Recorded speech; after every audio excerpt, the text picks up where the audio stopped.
I am Dr. Poonam Goyal.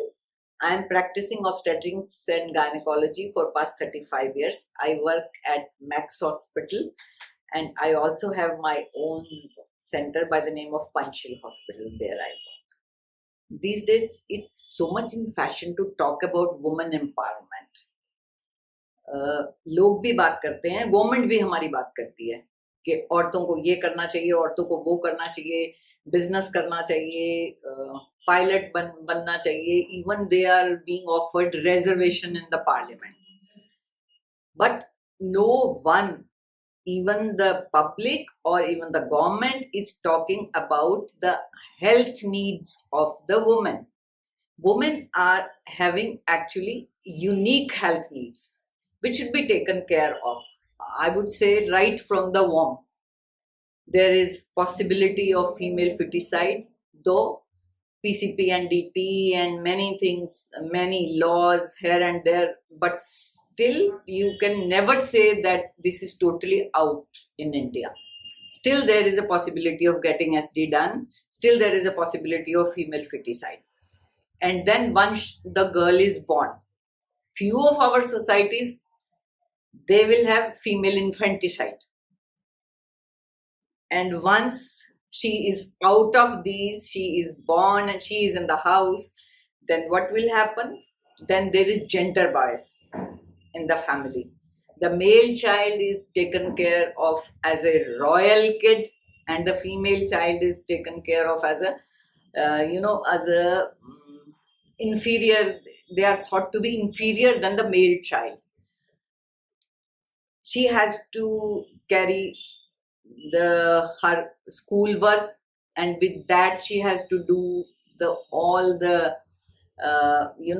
household chores also with their mother and with their grandparents. They have to take care of their younger siblings also.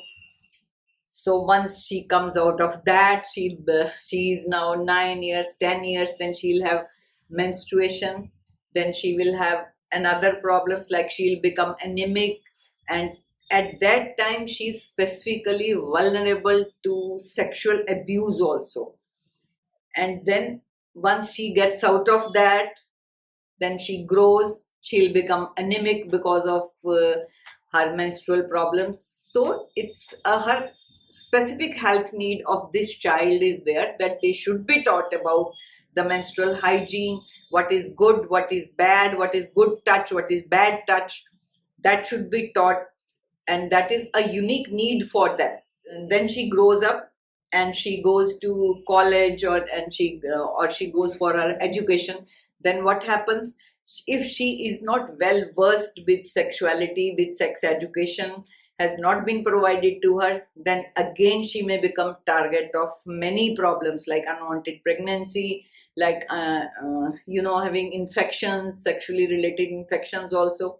And then her reproductive age starts, and then at reproductive age, if she becomes pregnant and she is anemic and she embarks on pregnancy in her undernutrition and anemic state, obviously the baby born will also not be healthy. So our next generation of the country will not be healthy at all. So we have to take care of that.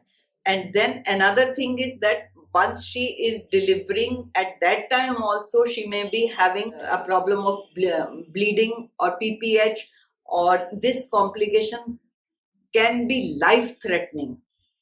And this is happening all over India. Our maternal mortality rate is 145 according to 2021 census, whereas the maternal mortality rate of Sri Lanka, a country which is much smaller, a drop-like country in comparison to our country, that has maternal mortality of 36. Unimaginable this is. But still, and a country like Ukraine, it has maternal mortality rate of 19. And what India is doing, we are trying, our government is also trying, but they are not understanding the unique nature of problems which the females have. In the rural areas, when she delivers and if she has a complication, there is no time for anybody to take that female to a proper place. So I think in all these areas, wherever there is difficulty in shifting the patient while she is sick, she is bleeding. In all those areas, there should be NSG garment so that the patient can be taken safely from one place to another place where her problem can be solved. Another thing is that the roads in the rural area, they are so bad. Once you have to shift the patient, it's a nightmare for the people to shift the very sick patient.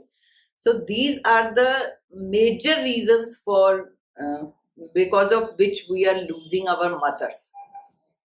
WHO says that MMR, or the maternal mortality rate, is the criteria which tells us how is the healthcare facility of that country.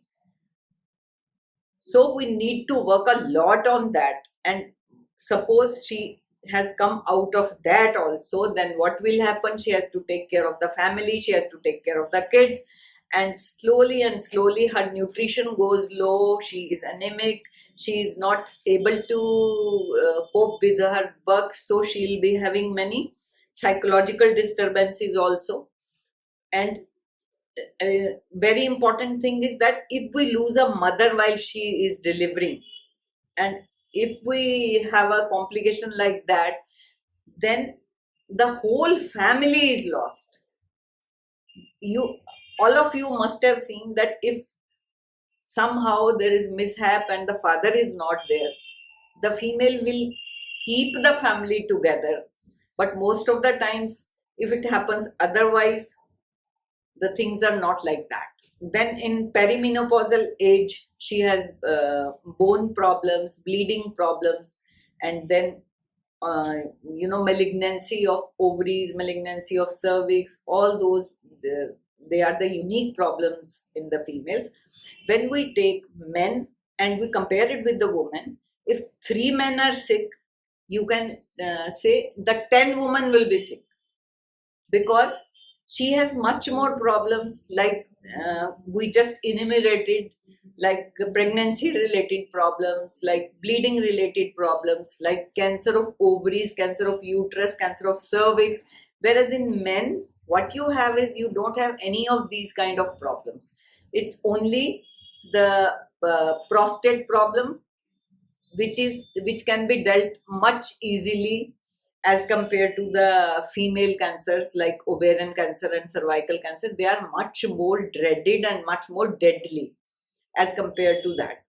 So in a way, I would say that our female gender has unique health needs which are to be targeted, and then only we can reduce the maternal mortality rate.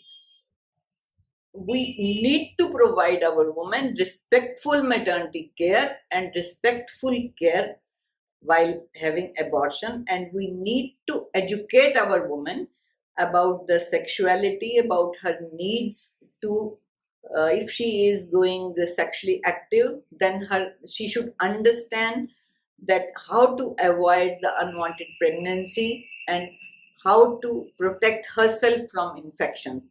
And then she should stand out in the society, and definitely India will be proud of women.